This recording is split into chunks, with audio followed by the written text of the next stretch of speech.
before names were given, before kingdoms were drawn on maps, before the sound of bells echoed across the green hills. The land that would one day be called England rested quietly beneath the sky.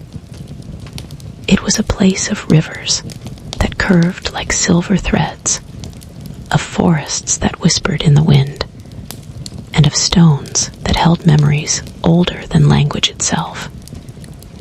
Human footsteps had already touched this land, light and uncertain at first, then stronger with each passing age. And so begins the long story of England, not with kings or crowns, but with the soft rhythm of nature and the slow patience of time. Archaeologists tell us that people lived here hundreds of thousands of years ago. They were not yet farmers or builders of towns, but wanderers following herds and the changing seasons. The land looked different then, shaped by ice and shifting seas. Sometimes it was connected to the continent by wide plains, sometimes separated by waters that rose and fell like a breath. These early people carried flint tools, simple yet vital, and they lit fires that glowed softly against the darkness of the night. As the ages passed, the Stone Age unfolded across Britain. Hunters and gatherers left behind traces, small campsites, fragments of bones, tools shaped carefully by hand. Over time, they began to settle more, to clear patches of forest, to plant seeds, and to care for animals. Farming slowly took root, and with it came a new rhythm. Seasons marked by sowing and harvest, by life carried not only on the hunt, but also in the soil. Villages appeared, quiet clusters of huts, smoke rising gently into the morning mist. It was during this time that great monuments were raised, silent stones that still stand today, like Stonehenge. No one knows exactly why it was built, but under the stars and the turning sky, it may have been a place of gathering, of ritual, of watching the heavens. Imagine the people who carried those stones, heavy and unyielding, across the rolling land. They did not write down their reasons, but they left behind a circle that speaks in silence, even now. When the sun rises on the longest day of summer, or sinks on the shortest day of winter, its light still falls upon the stones, as if to remind us that time has always been measured, always felt. As centuries turned to millennia, the Bronze Age arrived. Bronze, a blend of copper and tin, shone like a new gift to humanity. Tools grew sharper, weapons stronger, ornaments more delicate. Across the hills of England, burial mounds were raised, marking the resting places of leaders and warriors. Trade routes stretched further, linking communities with distant lands. Yet life remained close to the earth, guided by the cycles of nature. People lived in round houses with thatched roofs, gathered around central fires, and told stories as the flames flickered against the walls. Then came the Iron Age. Iron, darker and stronger, brought both opportunity and conflict. Hill forts appeared across the landscape, rings of earth and timber that rose above valleys and rivers. They were not always fortresses of war, but also centers of life, places where people traded, feasted, and watched the horizon. The people of this age, often called the Celts, spoke languages that have long since faded, but echoes of their culture remain in myths, in patterns carved on metal, and in the memory of the land. The Celts were not one people, but many tribes, each with their own leaders, customs, and territories. They painted their bodies, wore bright fabrics, and crafted jewelry that gleamed in the sun. They honored gods of nature, of rivers and forests, of the sky and the underworld. Druids, their priests and wise ones, are remembered in whispers, keepers of knowledge, of ritual, of mysteries that survive only in fragments. Life in Iron Age Britain was not always peaceful. Tribes fought with one another, defended their lands, and sometimes sought dominance over their neighbors.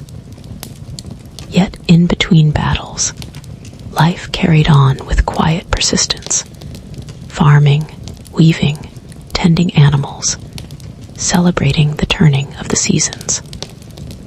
Children grew up running barefoot through fields. Elders told tales by firelight, and generations passed like waves upon the shore. But the world beyond Britain was changing. Across the seas, great powers were rising, and none greater than Rome. The Romans looked upon the misty island at the edge of the world with curiosity and ambition. Traders had already carried goods back and forth, wine, glass, pottery, exchanged for metals, hides, and slaves. Rome knew of Britain, and Britain knew of Rome, even before legions set foot on its soil. The first Roman attempts to conquer Britain came with Julius Caesar in 55 and 54 BCE. His expeditions were brief, more explorations than conquests, but they brought news back to Rome of fierce tribes, wild warriors, and rich lands. He described the Britons as bold, their chariots swift, their resistance strong. For nearly a century after, Rome did not return in force, but Britain remained in Roman imagination, a distant land waiting to be claimed. During this time, the Celtic tribes continued their lives, unaware that a great transformation was approaching. Their hill forts stood, their rituals continued, their alliances shifted. Yet change was in the air, carried like a distant storm across the sea. And then, in the year 43 CE, under Emperor Claudius, the Romans came again, not with a small force, but with legions, armor shining, banners raised. They landed on the shores of Britain, and with them began a new chapter in the story of England. The conquest was not easy. Some tribes resisted fiercely, rising against the invaders with courage and fury. Stories are still told of leaders like Caratacus, who fought bravely, or of Boudica, the queen who led a great revolt against Roman rule. But the Romans were relentless, their discipline and strength pressing forward. Slowly, piece by piece, much of southern Britain fell under their control, and so the land began to change again. Roads stretched across hills and valleys, straight and enduring. Towns were built of stone, with temples, baths, and amphitheaters. Roman villas rose where once roundhouses had stood. Latin words entered the air, mixing with native tongues. New gods were worshipped alongside old ones, and life settled into a blend of traditions, Roman and Celtic, intertwined. Yet beneath the Roman order, the spirit of the land remained. The old stories still whispered, the old hills still stood, and the rivers still carried their timeless song. England, as it would one day be called, had entered a new age, but the memory of its ancient roots lingered, waiting, as all memories do, beneath the passing of time. When the Romans spread their banners across Britain, the island entered a new rhythm. Stone roads cut across valleys, linking forts and towns.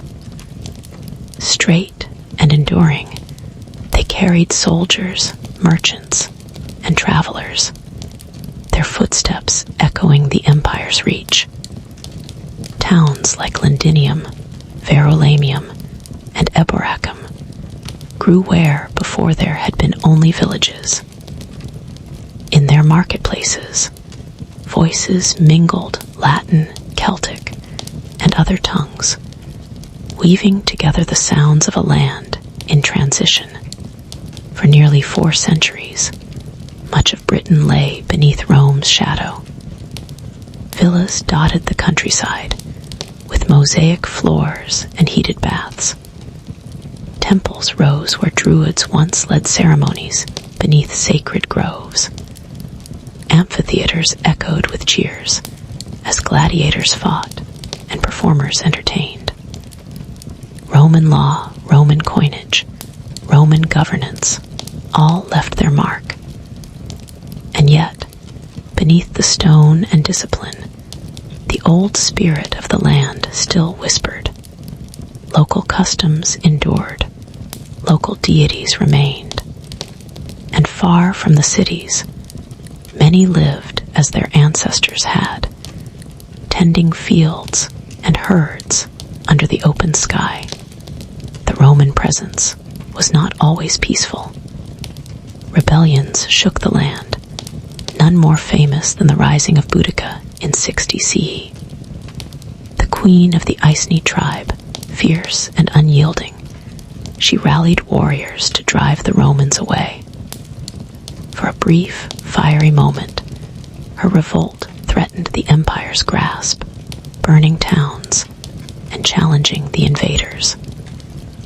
Though it was eventually crushed, her name lived on as a symbol of resistance. Her spirit remembered in the quiet determination of the land. Over time, Roman Britain grew more settled. Walls encircled towns, trade flourished, and Christianity began to spread, carried by whispers and sermons, until it reached even the far corners of the island. The old gods did not vanish overnight, but a new faith slowly took root, promising hope and light. By the 3rd century, Britain was both Roman and something more, an island with its own identity, shaped by empire, but never fully absorbed by it.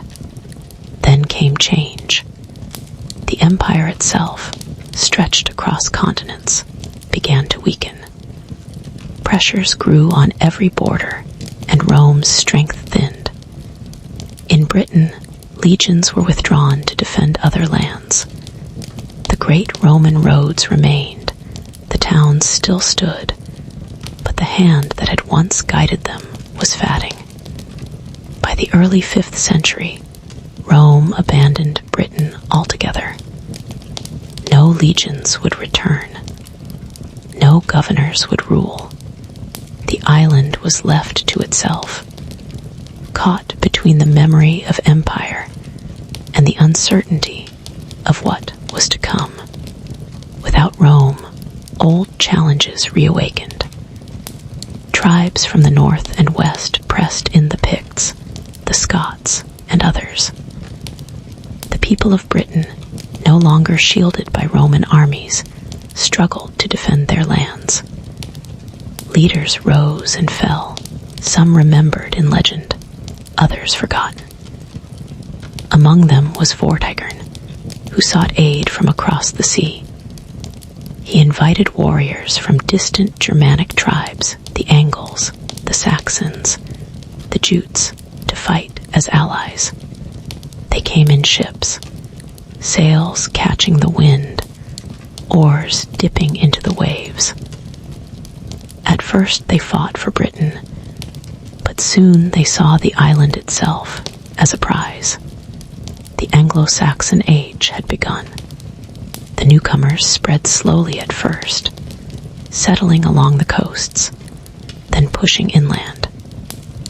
Their language, a form of early Germanic speech, began to replace the Latin of Rome and the Celtic tongues of the tribes.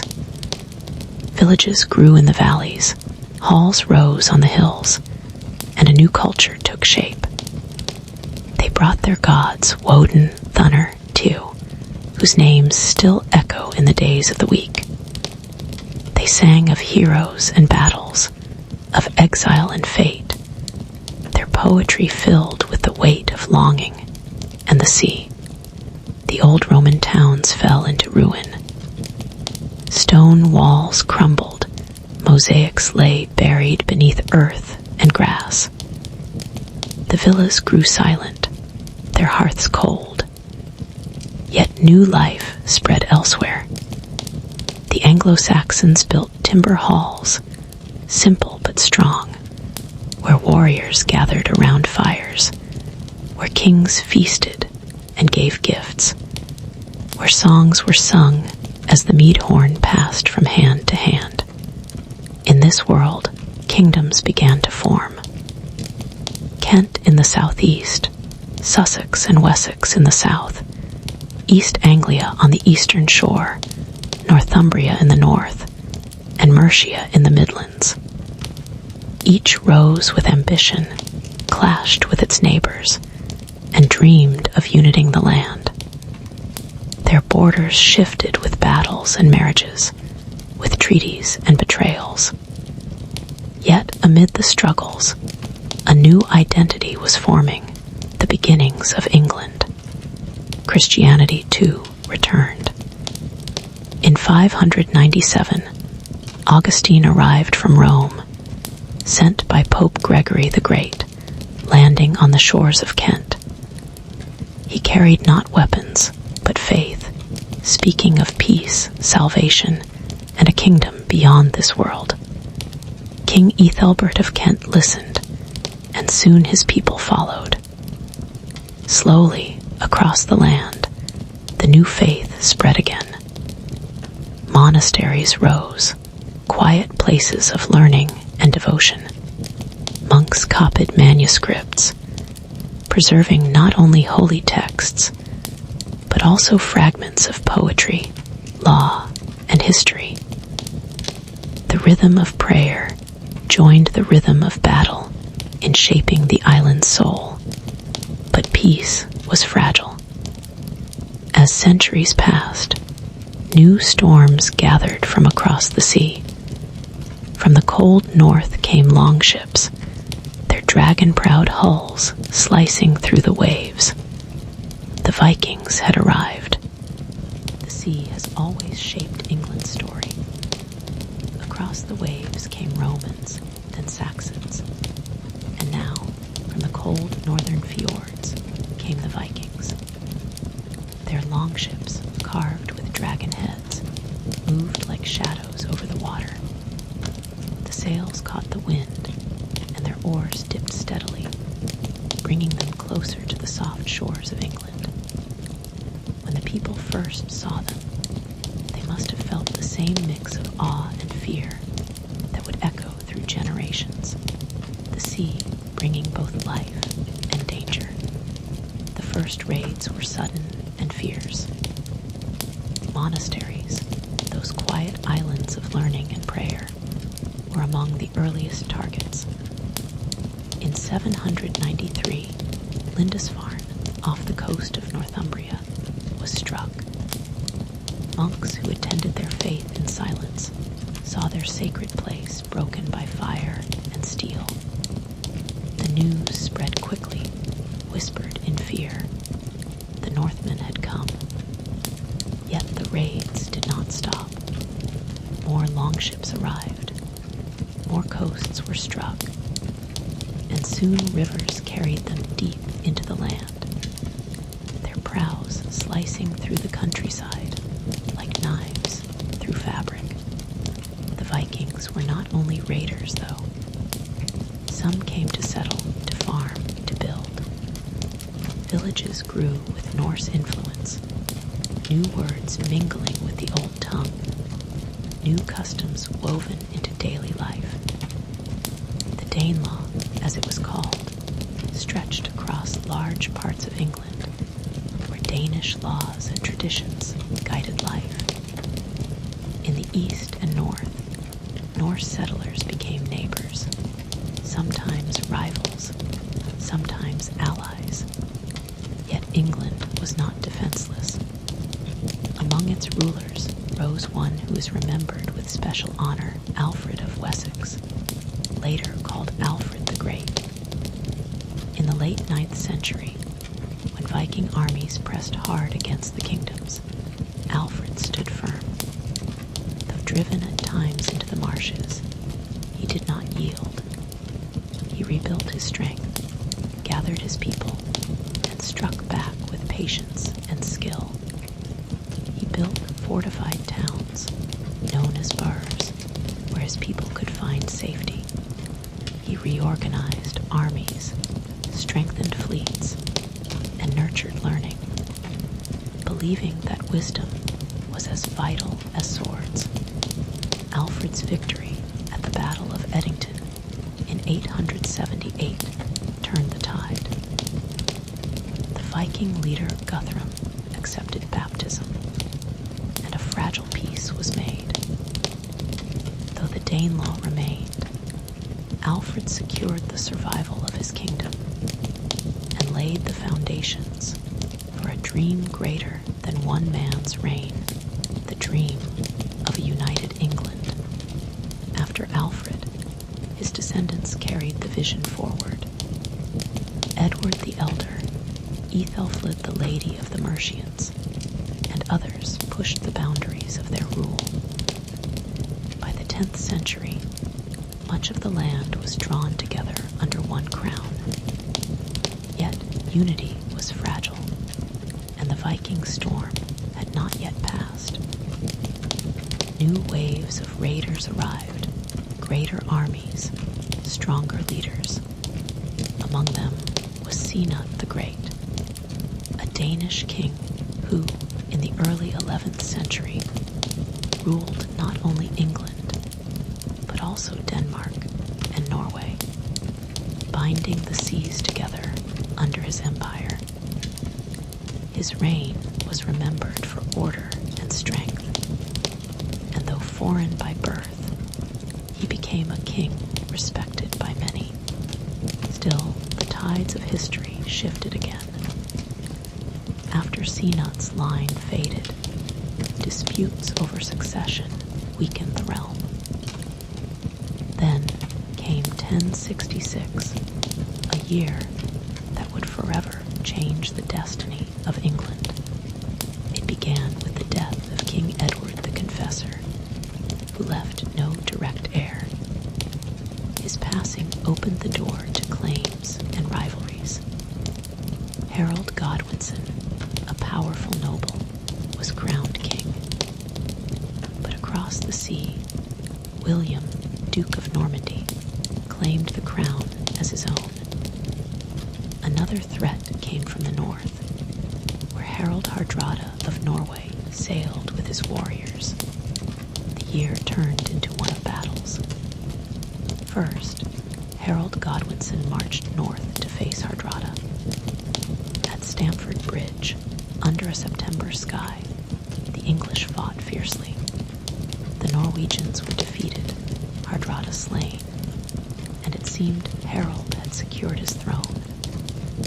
But even as he celebrated, news came that William had landed in the south.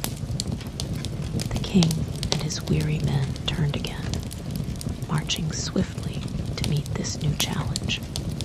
On October 14, 1066, the two armies faced each other near Hastings. The English formed a shield wall, strong and steady on the hill, their axes and spears ready. The Normans charged again and again, wall held. Hours passed in a struggle of steel and cries, of arrows darkening the sky. Then, with cunning feints and relentless pressure, the Normans broke the wall. Harold fell, some say, to an arrow in the eye, others to the sword, and with him fell the hopes of the Anglo-Saxon crown. William, now called the Conqueror, became king. The Norman conquest reshaped England in ways deep and lasting. Castles rose across the land, stone towers of authority and control. Norman lords claimed vast estates, and the old Anglo-Saxon nobility faded into history. The language, too, began to change. French words mingled with English, sowing the seeds of the language that would one day become rich and varied, a blend of many voices. The Domesday Book was compiled, a great survey of lands and people, recording with precision who owned what, how much, and where. It was a sign of Norman order, of a kingdom now tied to the will of its new rulers. The church, too, shifted, with new bishops and new ties to the continent. Yet, even amid change, the land remained what it had always been: fields, rivers, villages, and the enduring spirit of its people. The Norman conquest did not erase the past, but it layered new traditions upon old ones. Beneath the castles, the villages still worked their fields. Beneath the French lords, the English still spoke their tongue. Beneath the new order, the old roots held firm. England was entering a new age, an age of knights and kings, of castles and crusades, of poetry and law. Its story was only beginning to gather speed. And so, as the 11th century faded into the 12th, England stood transformed, a kingdom of Norman rulers and Anglo-Saxon heart, of new words, new stone, and old memories.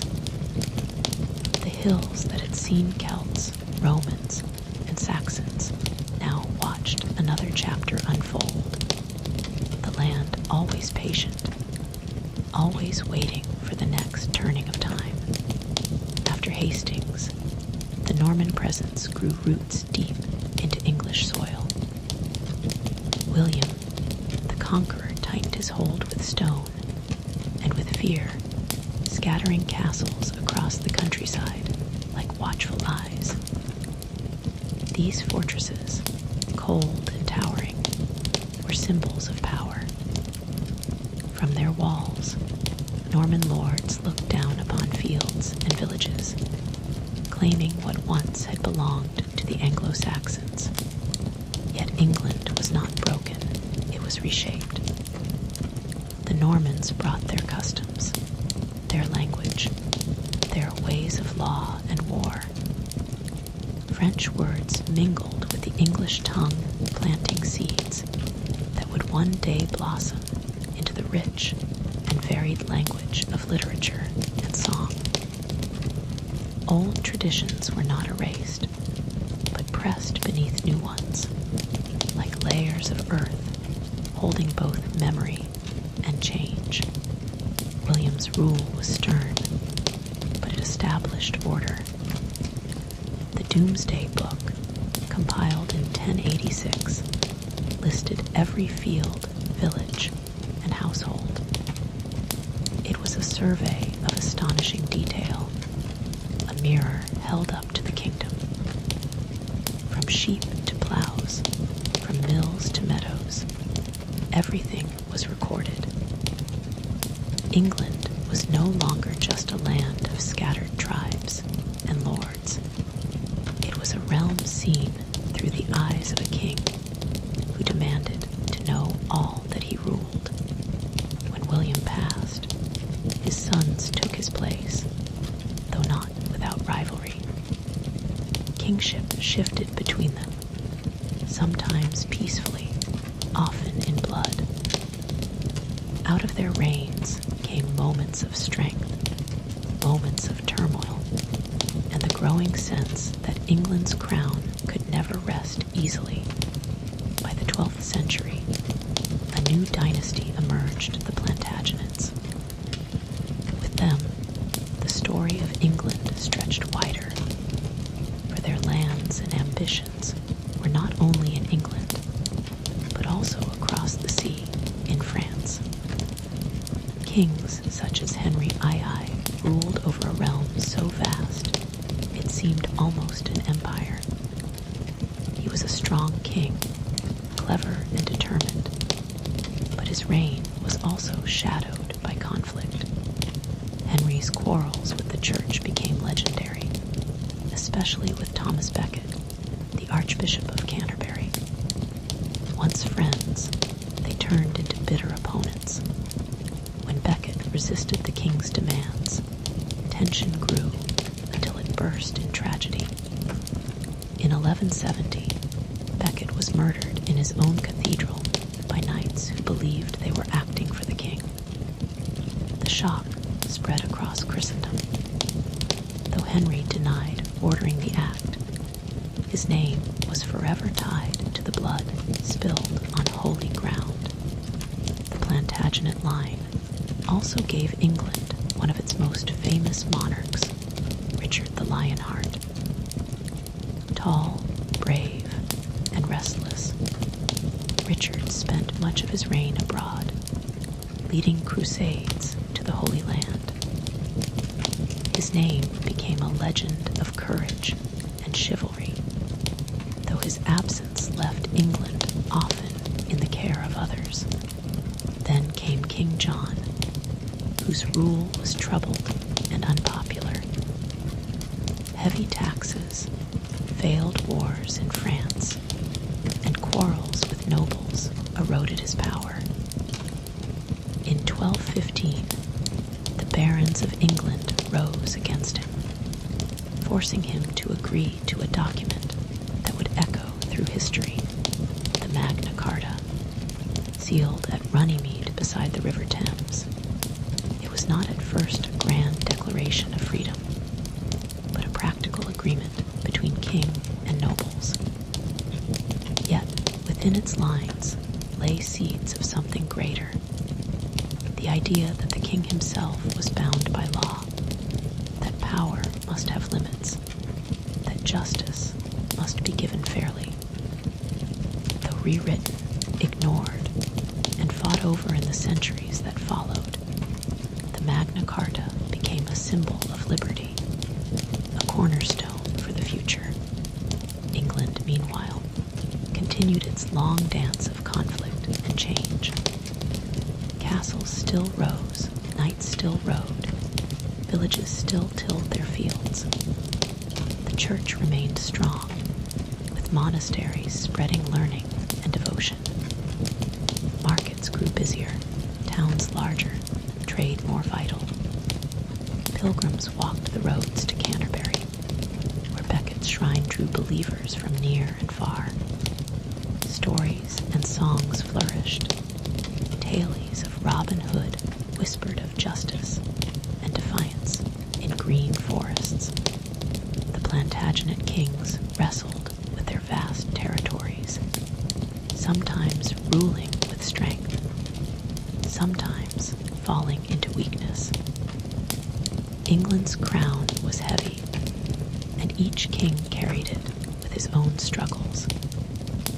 But through all of this, the story moved steadily forward, the kingdom taking shape as more than a patchwork of lords and lands. By the 13th century, Parliament began to grow, first as councils called by kings, then as assemblies with stronger voices. The idea that the people, through their lords, knights, and townsmen, could have a say in governance slowly took root. It was not yet democracy as we know it, but it was the beginning of something that would one one day flower into a system admired far beyond England's shores. The land, meanwhile, remained the quiet constant. Fields stretched green in spring, golden in summer. Rivers carried their eternal songs. Villages gathered in the evenings by firelight, telling stories as ancestors had for generations. Beneath the weight of kings and wars, the people endured, living in the rhythm of the seasons. The Plantagenet age was not one of peace alone. Rivalries with France grew stronger, and within England, ambitions often turned brother against brother, noble against crown. The seeds of greater struggles, wars that would rage for centuries were being sown. But for now, the 13th century closed with a kingdom both powerful and restless, its story still unfolding like the slow turning of a great wheel. And as the centuries moved on, England would face new trials, new wars, and new kings.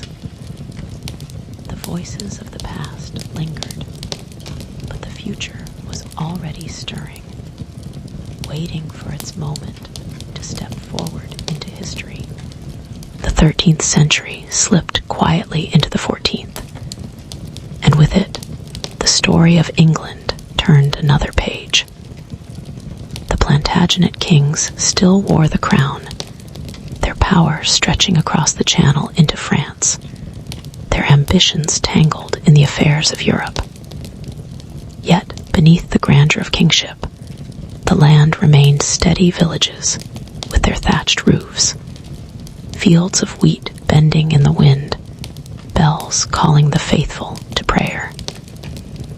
Life moved in its familiar rhythm, even as storms gathered on the horizon. The greatest of these storms was the long struggle with France that we now call the 100 Years' War. It was not a single war, but a series of conflicts that stretched across generations, from 1337 to 1453. Its roots lay in disputes over land, loyalty, and kingship. The English crown, through inheritance, claimed rights to territories in France, and when those rights were challenged, swords were drawn.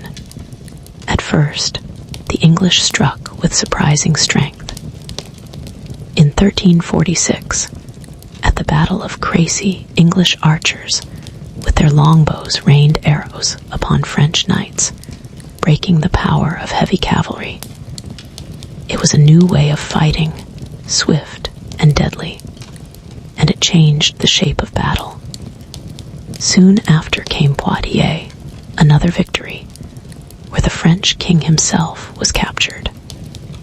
For a time, England seemed destined to rule large parts of France, its banners flying proudly across the Channel. But war was not only glory. It was hunger, disease, and grief. Villages burned, fields lay barren, families mourned.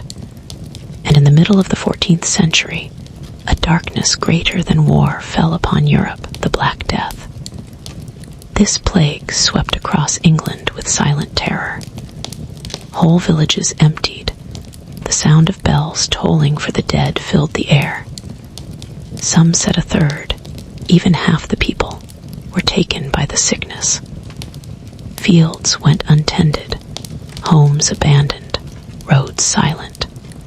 The plague left scars deeper than battle, reshaping society itself.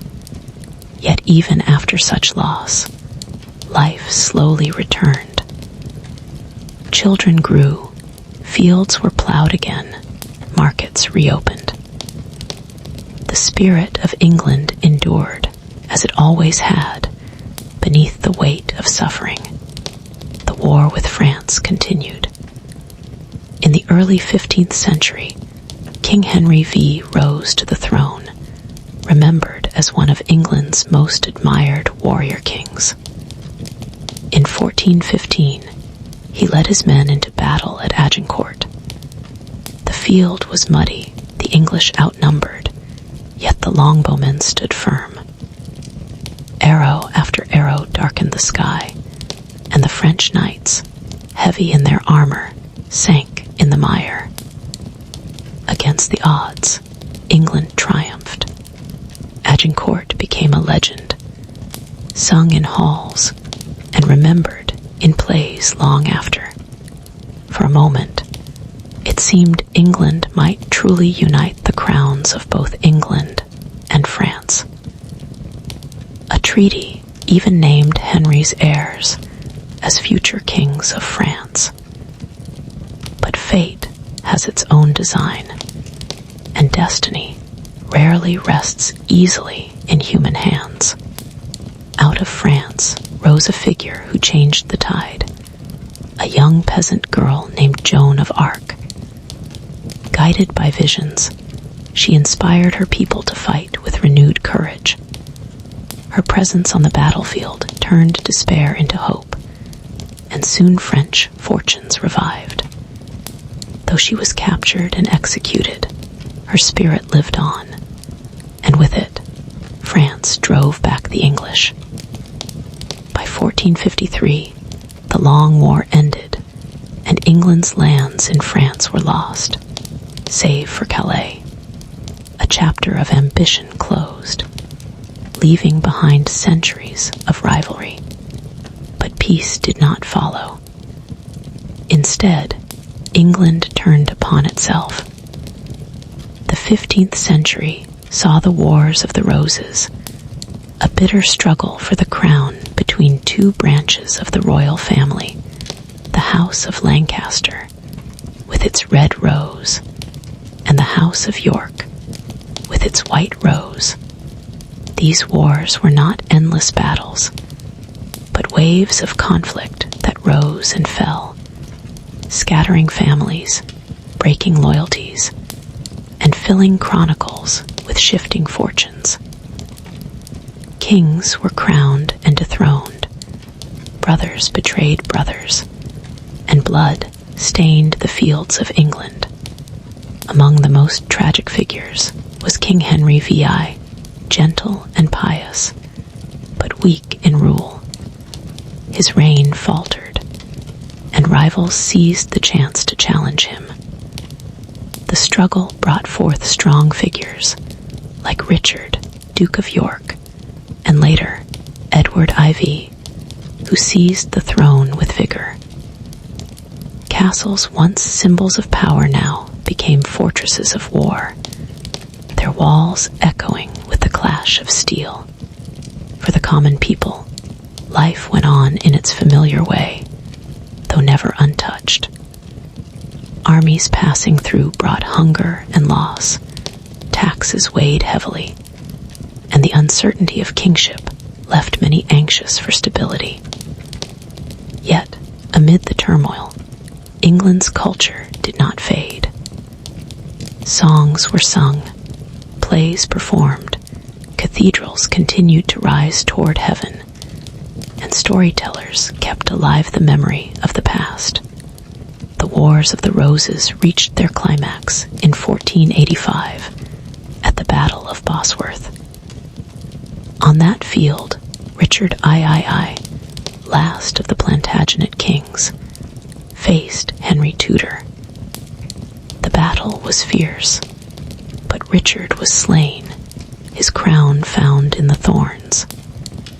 Henry took it and was crowned Henry VII, founding the Tudor dynasty. With that, the long Plantagenet line ended, and a new age began, one that would bring with it both grandeur and upheaval, faith and fire, exploration and empire. The roses, red and white, were joined in the Tudor rose, a symbol of unity after years of division. And so, as the 15th century gave way to the 16th, England stood at the edge of transformation. The fields still stretched green, the rivers still sang, the people still tilled their soil. Yet, beyond the horizon waited discoveries, reformation, and rulers whose names would echo through history. The story of England was far from over. It was only gathering itself for the next great turn of time. The 15th century had closed with the clash of roses and the fall of Richard III upon the field of Bosworth. From the struggle rose Henry Tudor, crowned Henry VII, who sought to bind the wounds of war. His marriage to Elizabeth of York joined the red rose of Lancaster and the white rose of York, forming the Tudor rose, a symbol of unity after years of bloodshed. Henry VII was a cautious man, wise in the ways of power. He strengthened the crown, guarded his treasury, and sought peace wherever he could. Under his steady hand, England began to recover. Trade grew, the ports bustled, and villages once scarred by conflict found new life. Though shadows of rebellion sometimes stirred, his reign brought the calm that people longed for after so much strife. When Henry VII died, his son took the throne as Henry VIII. At first, he was young, handsome, and full of energy, admired by many. He dreamed of glory in war and splendor in court, of music and tournaments and shining armor. Yet his reign would not be remembered for these early joys, but for the storms he set in motion, storms that reshaped England forever. At the heart of it all was his desire for an heir. His marriage to Catherine of Aragon brought him a daughter, Mary, but no surviving son. When Henry sought to end the marriage, the Pope refused. Henry's response changed the course of history. He broke from Rome, declaring himself head of the Church of England. The monasteries were dissolved, their lands and treasures seized, their quiet cloisters falling silent. The old order of faith gave way to a new one, and though many accepted the change, others resisted, facing punishment and death. It was a time of upheaval, yet also of transformation. The English Bible was printed and read, the power of kingship grew, and England took its first steps into the Reformation. Henry married 6 times in his quest for heirs, his wives. Fate's a story both tragic and telling 2 divorced, 2 executed, one who died in childbirth, and one who outlived him. When Henry died, his young son Edward VI inherited the crown. Edward's reign was brief, and under his guardians, the Protestant faith was strengthened. Churches were stripped of their old images, prayers changed, and the rhythm of worship altered. But Edward was sickly, and before he reached manhood, he passed away. Then came Mary, daughter of Catherine of Aragon. She sought to restore the old faith, to bring England back to Rome. In her short reign, many Protestants were burned at the stake, earning her the name Bloody Mary. Yet, she was also a woman of conviction, believing deeply in the path she chose. Her marriage to Philip of Spain tied England to a mighty power abroad, but it brought little joy at home. When she died childless, the throne passed to her half-sister Elizabeth. Elizabeth I, daughter of Henry VII and Anne Boleyn, became one of England's most remarkable rulers. Clever cautious and strong-willed, she guided the kingdom through challenges with grace. Under her, the Protestant settlement was firmly established, balancing belief and practice in a way that held the realm together. She ruled with care, often choosing compromise where others might have chosen force. Her court was a place of music, poetry, and drama. It was in her time that William Shakespeare wrote his plays, weaving tales of kings and clowns, of love and tragedy, of ambition and downfall. The words of his pen carried the voice of the age, echoing through the centuries. Beyond the stage, the seas called to Englishmen with promises of adventure. Sailors such as Francis Drake circled the globe. Ships brought back treasures and stories, and England began to imagine itself as part of a wider world. Across the ocean, colonies were planted, small at first, but seeds of an empire that would grow in time. Yet danger always loomed. Spain, powerful and Catholic, saw Protestant England as a threat. In 1588, the Spanish Armada set sail to invade. The ships filled the channel, their sails like a forest upon the sea. But storms, skilled English seamanship, and fate itself broke the Armada apart. England rejoiced, bells ringing across the land. The island had stood against one of the greatest powers of the age. Elizabeth never married, calling herself the Virgin Queen. She reigned for more than 40 years, her image carefully crafted as mother of her people, her speeches full of strength and warmth. When she died in 1603, the Tudor line ended, but she left behind a kingdom more united, more confident, and more aware of its place in the world. The Tudors had guided England through wars, reformations, and the dawn of empire. They had seen faith reshaped, the seas opened, and culture flourish. Their story closed with Elizabeth, but the stage was already set for the next act, the Stuarts, with their own struggles and visions, their own storms and legacies. And so, the 16th century passed into the 17th, the river of time flowing steadily onward. The fields of England still lay green. The towers of churches still rose into the sky. The laughter of children still filled the air.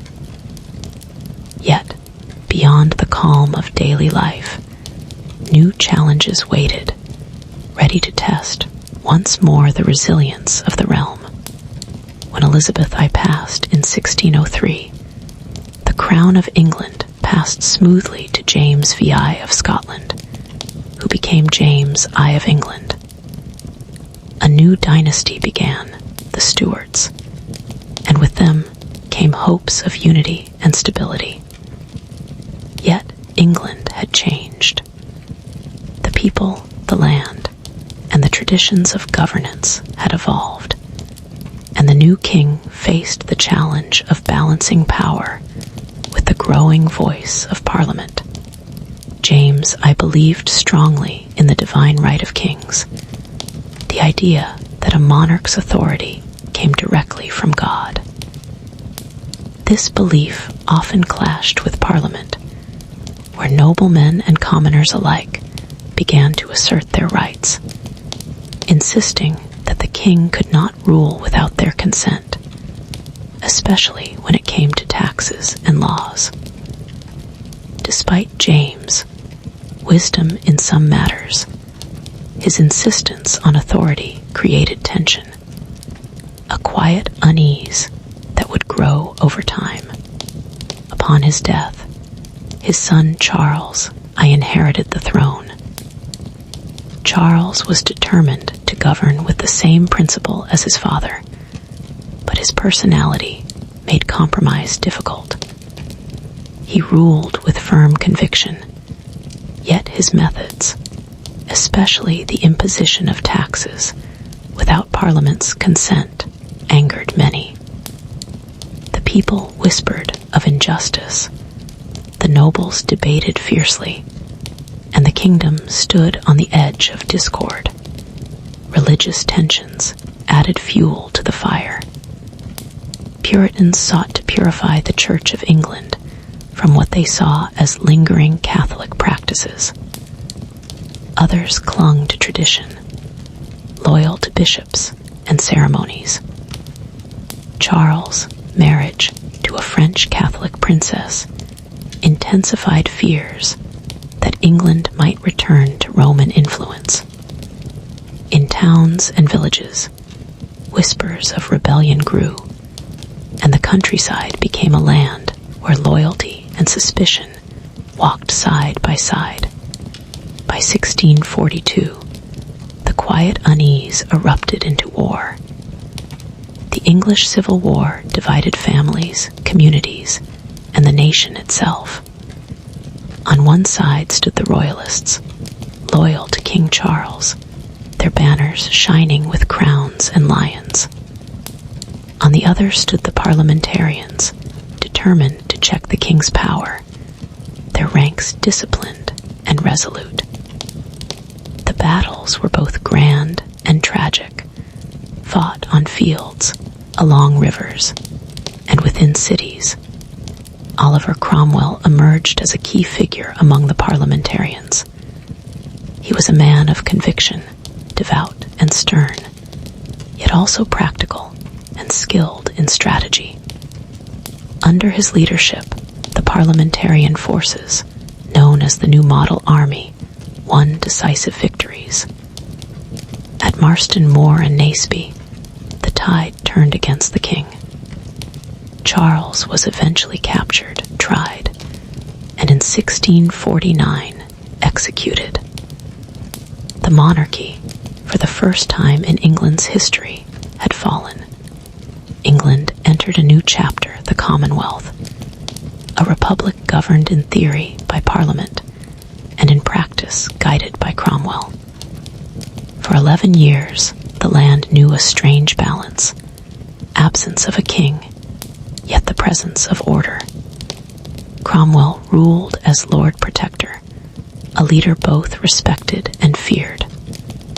Under him, trade expanded, the navy strengthened, and Puritan values shaped daily life. Festivals were subdued, theaters closed, and Sundays observed with solemnity.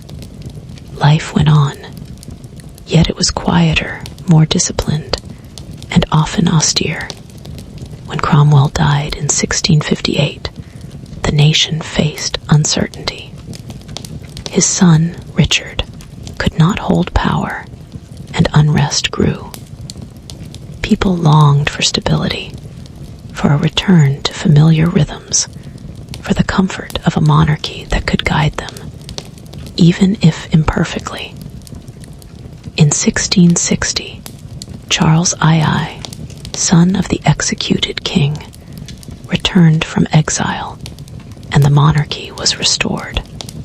England rejoiced, welcoming the return of the king, the splendor of court, and a taste of freedom after years of strict rule. Charles II's reign was a time of contrast. He loved art, theater, and music, bringing a lively energy to London and the courts. Yet the memories of civil war and Cromwell's strict rule were never far. Politics continued to be a delicate dance between the king and Parliament, the balance of power carefully negotiated. Religious tensions remained, but were often subdued through compromise, if uneasy at times. The Stuart story did not end there. James II, Charles' brother, inherited the throne, but his open Catholicism alarmed a Protestant nation. Parliament and the people feared a return to absolutist rule, and in 1688, a remarkable event unfolded the Glorious Revolution. William of Orange, invited by Parliament and married to James' Protestant daughter Mary, landed with his army. James fled, and the crown passed peacefully. The nation had chosen a new path, one where Parliament held clear authority, and the monarchy was limited by law. The Bill of Rights followed, setting principles that shaped England for centuries. Kings and queens would rule, yes, but not without consent. Taxes could not be levied at whim. Freedom of speech in Parliament was protected. These changes were more than laws.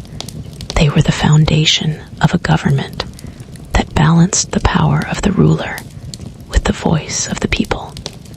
Through all of this, life continued quietly for the common folk.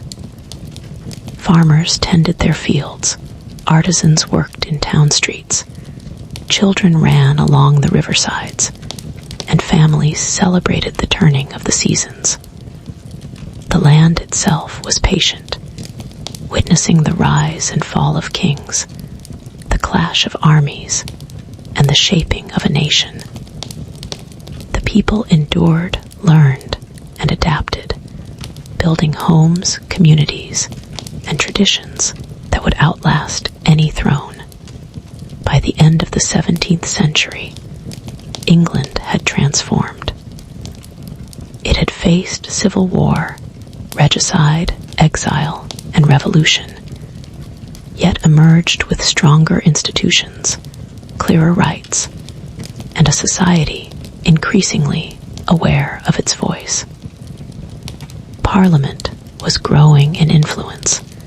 The monarchy was guided by law, and the seeds of a constitutional system were sown. As the 17th century passed into the 18th, England looked outward as well as inward. Trade, exploration, and ideas began to spread. The kingdom was ready to step into a new age, an age of empire, industry, and the promise of modern England. The rivers flowed steadily, the fields remained green, and the rhythm of life continued, ever patient, ever enduring. The 17th century had passed with storms of war and the settling of the monarchy under law. As England entered the 18th century, the land itself seemed to breathe more freely. Towns grew larger, fields expanded, and the rivers carried goods and travelers with a quiet constancy. Yet, beneath the familiar rhythm of village life, profound change was beginning, changes that would ripple across the world. In politics, the power of Parliament continued to grow. The monarchy, though still important, became increasingly ceremonial, while prime ministers and ministers guided the governance of the kingdom. Figures such as Robert Walpole set the stage for modern leadership, creating a system in which Parliament and the Crown shared responsibilities. Decisions were debated in quiet chambers, not solely imposed from throne rooms. Slowly, the voice of the people gained greater influence, shaping the laws that touched daily life. Meanwhile, beyond the shores, England looked outward. Trade flourished across the seas. Merchants and explorers sailed to distant lands, returning with goods, spices, textiles, and stories of strange lands and peoples. The English Navy grew stronger, its ships patrolling oceans, protecting trade routes, and projecting power. By the mid-18th century, England was emerging as a dominant force across the globe, its influence stretching from the Americas to India and beyond. Colonies thrived, and with them came new wealth and new challenges. The triangular trade connected England, Africa, and the Americas, bringing riches, but also the terrible burden of slavery, a dark chapter that weighed heavily upon the conscience of the age. Plantations produced sugar, tobacco, and cotton, and the ports of London, Bristol, and Liverpool bustled with ships and goods. Life in England's towns became increasingly connected to distant lands, and news from overseas shaped both politics and daily life. At the same time, the Industrial Revolution began to transform the land itself. Fields and forests were slowly replaced by factories, chimneys rising like sentinels into the sky. The clatter of machinery echoed in towns that had once been quiet. Steam engines powered new forms of transport, bringing people and goods across distances once impossible to traverse. Life moved faster, work changed, and the very rhythm of the day shifted. Children and adults alike adapted to new routines, to the demands of production and the promise of innovation. Cities grew rapidly. London expanded beyond its medieval boundaries, streets crowded with carts, horses, and people. Markets overflowed, workshops buzzed, and cultural life thrived. Coffee houses became centers of discussion, where ideas were exchanged, debates held, and the early sparks of science, literature, and philosophy spread. The arts flourished, as did the sciences. Thinkers such as Isaac Newton and later figures inspired generations with discoveries that reshaped understanding of the natural world. Yet change was not always easy. Industrial towns faced challenges: crowded housing, smoke-filled skis, and long working hours. Villagers and farmers adapted reluctantly as life shifted from the quiet rhythms of nature to the clatter of machinery and the schedules of factories. Still, progress pressed forward, and England became a land of innovation, its people resilient and inventive. During this era, culture continued to blossom. Literature, music, and art reflected the transformations of the age. Novels painted lives of both nobility and common folk, while poetry and theater captured the spirit of a nation adapting to rapid change. Societies and clubs gathered to discuss morality, philosophy, and politics, nurturing a sense of shared intellectual life that would endure across generations. In the midst of all this, England was forging its identity as a global power. Battles were fought overseas, treaties signed, and colonies administered. British influence spread from the Caribbean to North America, from India to Africa. While the expansion brought wealth, it also brought responsibility and conflict, shaping a nation increasingly conscious of its role in the wider world. Yet through all the changes, the English landscape remained steadfast. Rolling fields, quiet villages, and winding rivers continued their ancient rhythms. Farmers rose with the sun, children played in meadows, and townspeople carried on their work, finding stability amid upheaval. England's story was one of both continuity and transformation, a balance between the enduring and the new. As the 19th century dawned, the country looked forward with both anticipation and caution. The Industrial Revolution promised progress and prosperity, but also demanded adaptation and resilience. The empire grew, and with it, England's reach and responsibility. The people continued their daily lives fishing in rivers, tending crops, crafting goods in workshops.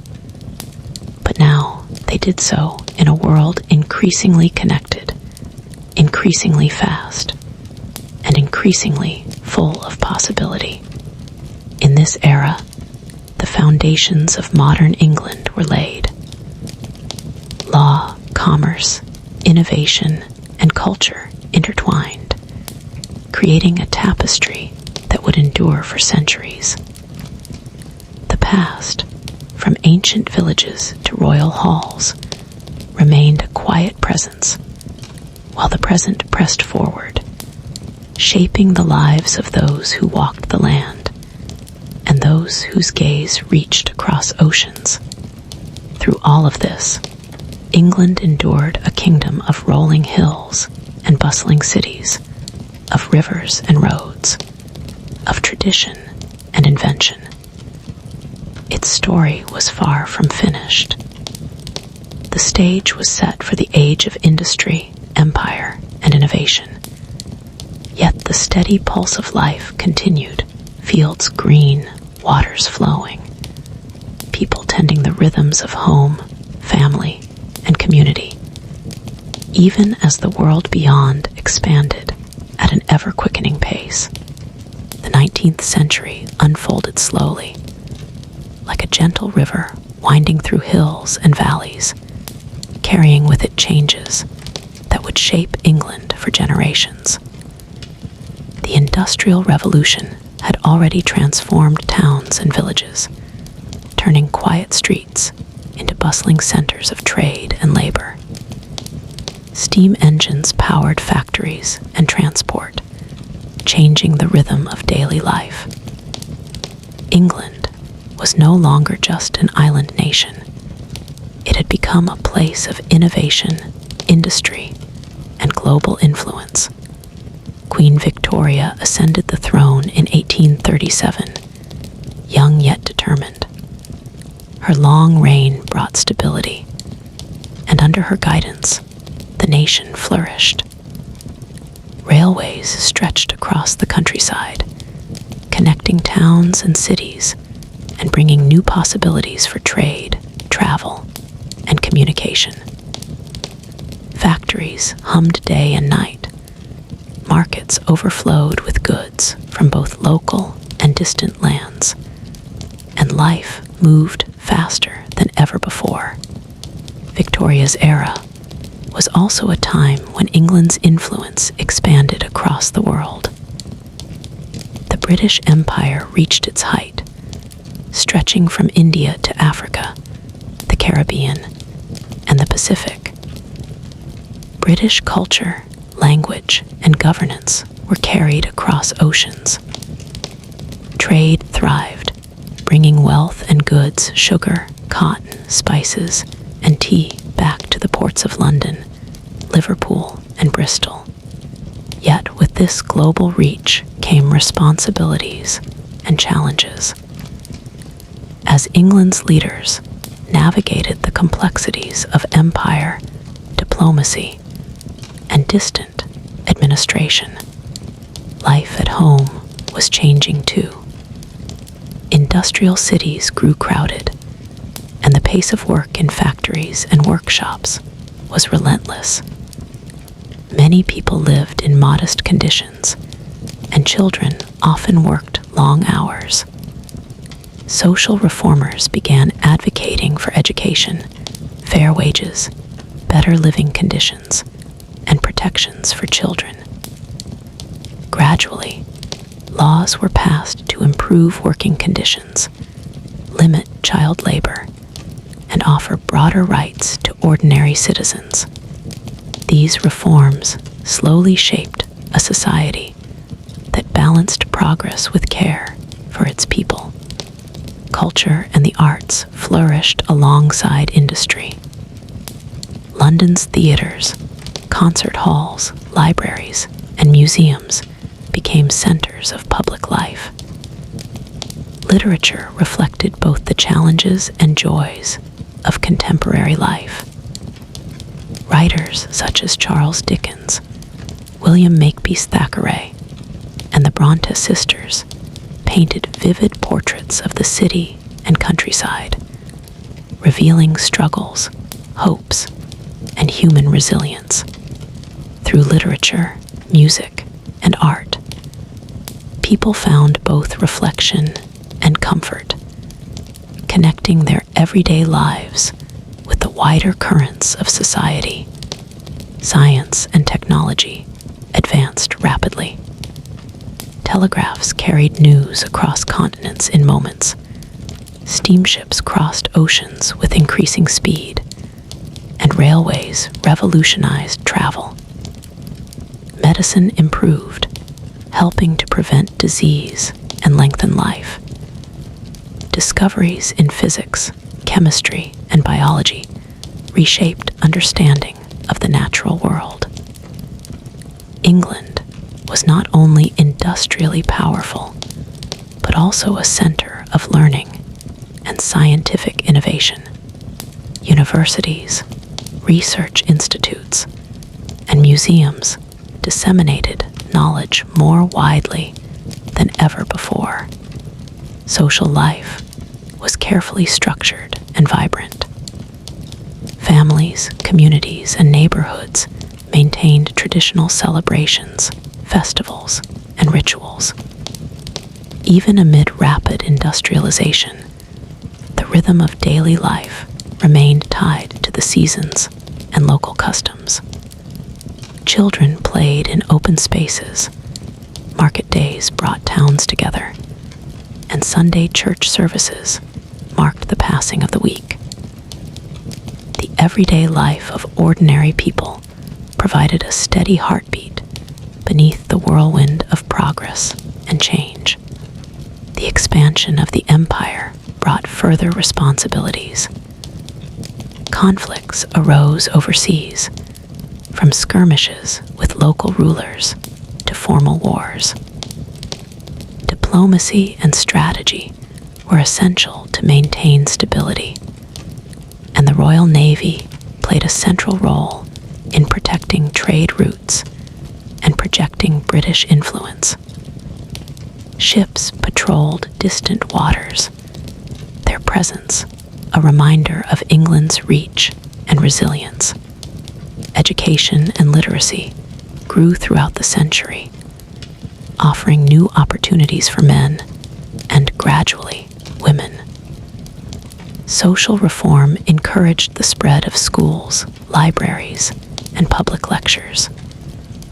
People from diverse backgrounds began participating more actively in public life, discussing politics, culture, and ideas. England became a nation that valued both tradition and innovation, a society learning to balance the old with the new. By the mid-19th century, England had become a hub of trade, culture, and empire. Industrial towns and rural communities coexisted, each shaped by the broader changes of the age.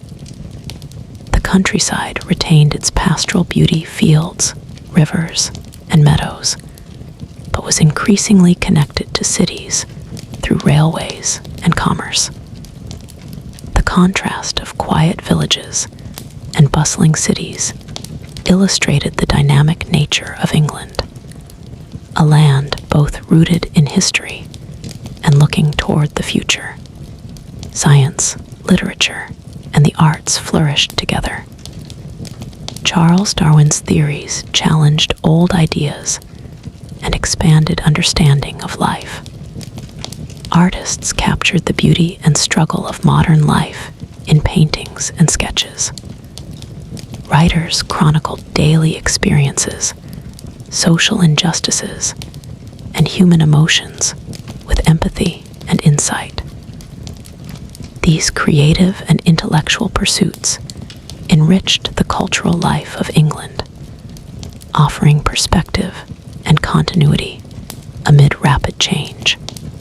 Economic growth and industrialization also reshaped society.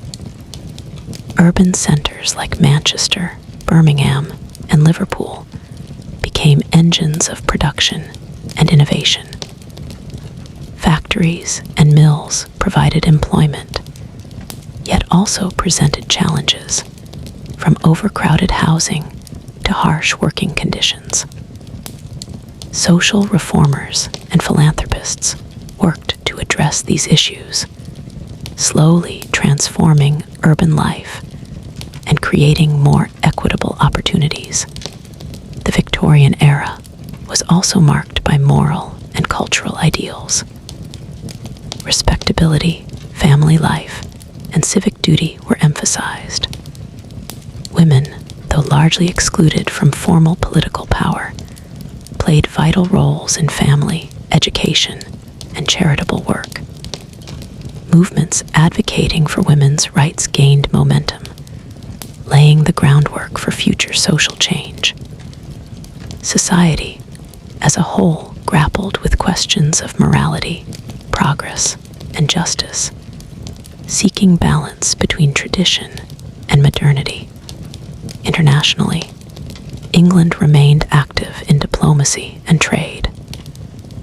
The empire's expansion required careful management and negotiation. Conflicts in Africa, Asia, and the Caribbean tested leadership, while treaties and alliances sought stability. Trade, diplomacy, and military strength combined to maintain England's global influence. The nation's identity was increasingly linked to both its domestic achievements and its role on the world stage. Despite all the changes, England's landscape endured with a timeless rhythm. Rolling hills, quiet villages, winding rivers, and green fields continued to provide continuity. Children played in meadows, farmers tended crops, and families celebrated familiar festivals. Even as industry and empire shaped the world, the land itself remained patient, anchoring life in a sense of calm and stability. As the 19th century drew to a close, England's influence on the world was clear. The empire was at its height.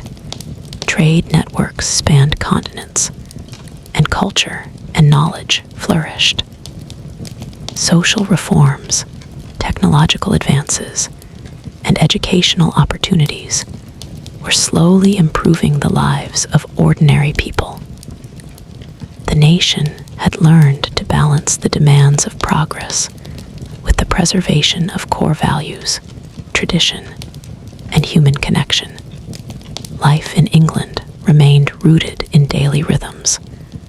The rising sun over green fields, the quiet flow of rivers, the laughter of children in villages, and the bustling activity of cities connected to the wider world. The balance of continuity and change created a society that was resilient, innovative, and deeply aware of its past and future. The Victorian era left a lasting legacy, a powerful empire, a dynamic industrial society, and a vibrant cultural and intellectual life. It shaped the modern nation and laid the groundwork for the challenges and opportunities of the 20th century. Through war and peace, wealth and hardship, tradition and innovation, England endured patient and steady, a kingdom prepared to face the new century with both strength and grace. The 20th century dawned gently over England, a land both familiar and ever-changing.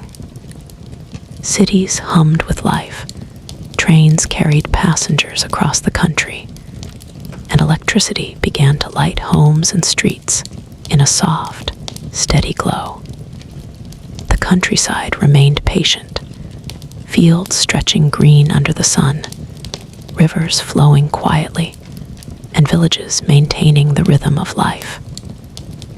Yet, beneath this calm, England was poised to face challenges and transformations that would touch every corner of the nation.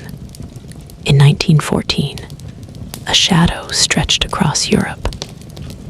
The Great War, later known as World War I, erupted. England sent millions of soldiers across the seas to battlefields scarred by trenches, mud, and barbed wire.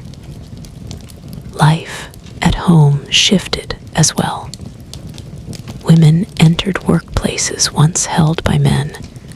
Factories worked around the clock, and towns adjusted to rationing and uncertainty. Families wrote letters filled with hope and worry.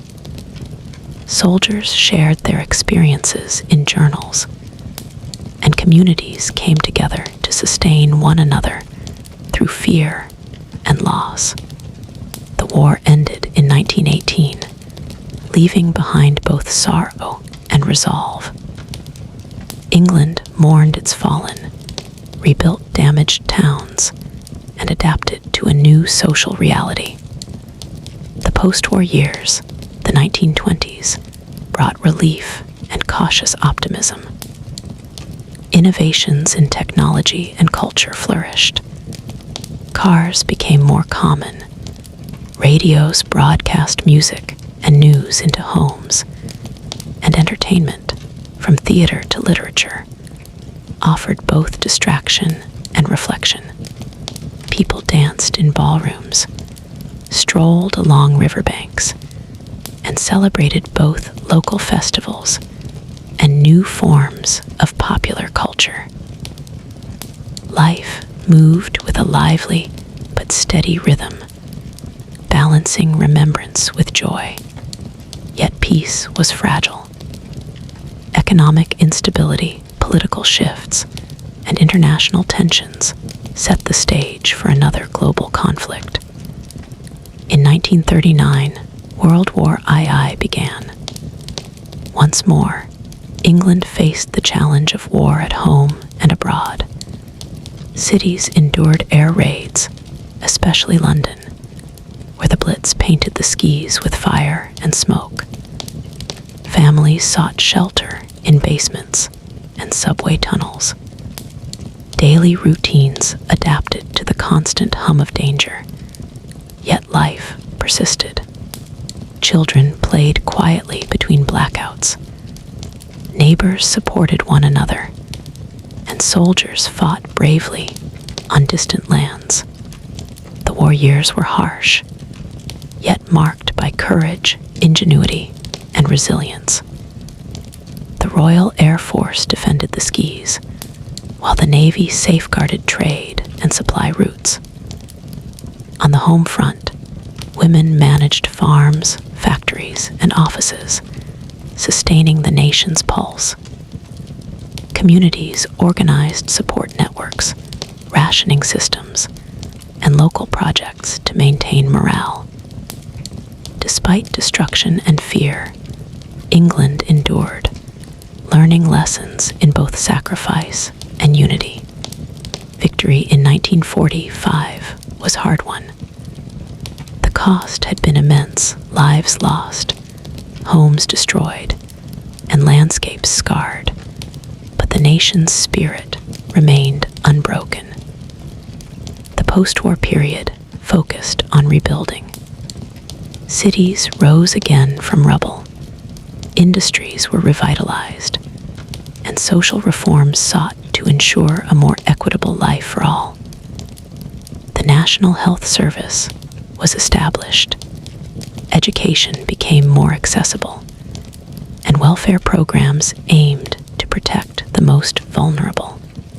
The rhythms of daily life, work, family, and community returned, now intertwined with the promise of stability and care.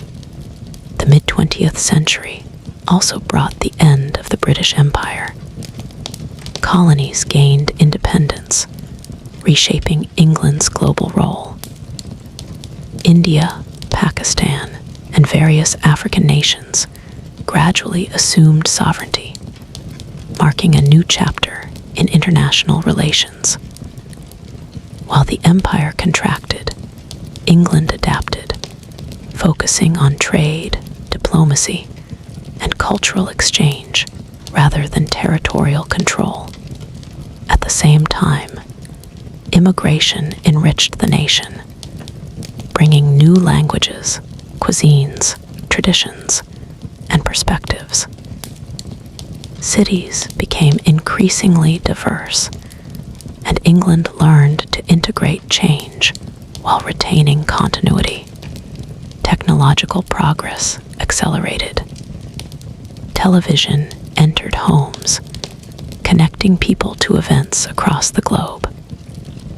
Later, computers, telecommunication networks, and new transport systems further shrank distances and expanded possibilities.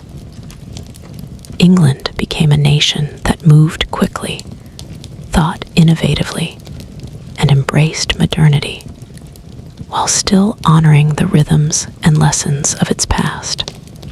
Cultural life thrived. Literature, music, theater, and the arts reflected both change and tradition. Authors, poets, and playwrights explored the human experience amid war, social change, and technological progress. Music evolved from classical orchestras to jazz, rock, and pop, mirroring both domestic and international influences.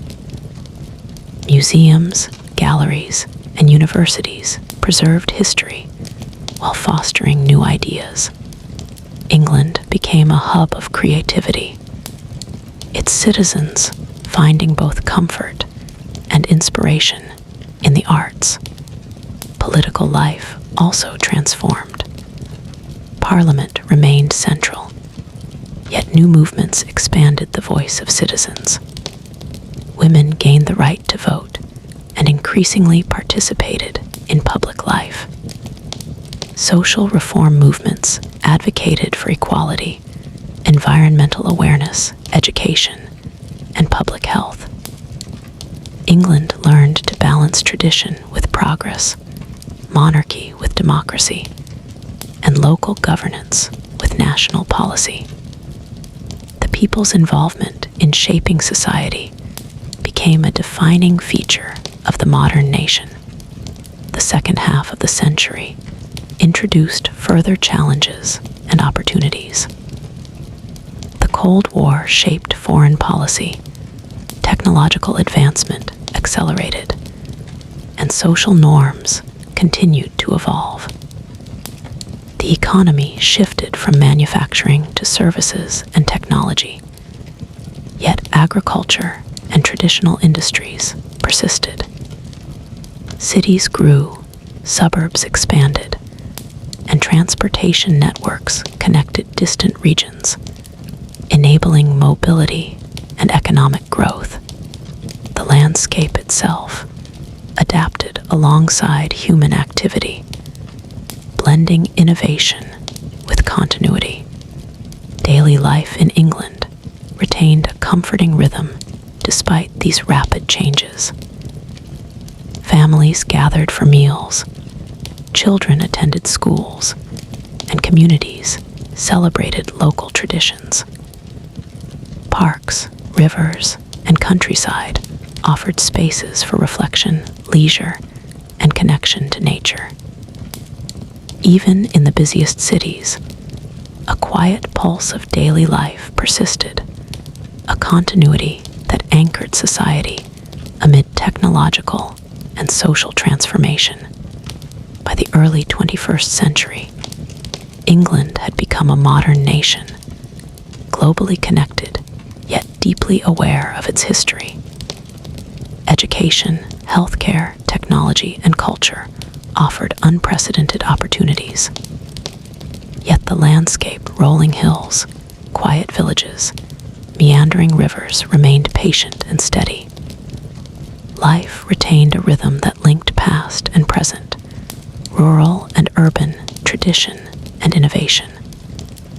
The nation's story, thousands of years in the making, continued with resilience and grace.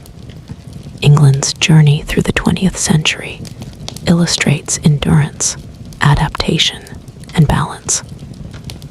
Wars tested courage and unity. Social change reshaped lives. Scientific and cultural innovation expanded horizons. The people of England endured hardships and celebrated achievements, guided by a shared sense of identity and purpose. Through every challenge, daily life maintained its quiet pulse as families, communities, and landscapes persisted. And now, as the 21st century unfolds, England remains a land of history and progress, continuity and change. Cities thrive, technology connects distant regions, and culture flourishes. At the same time, fields turn golden under the sun, rivers flow quietly, and children play in villages. Life continues its gentle rhythm, a steady heartbeat beneath the grandeur of history and the sweep of time. England's story, rich and enduring, rests in the present with eyes toward the future. A nation both timeless and ever evolving,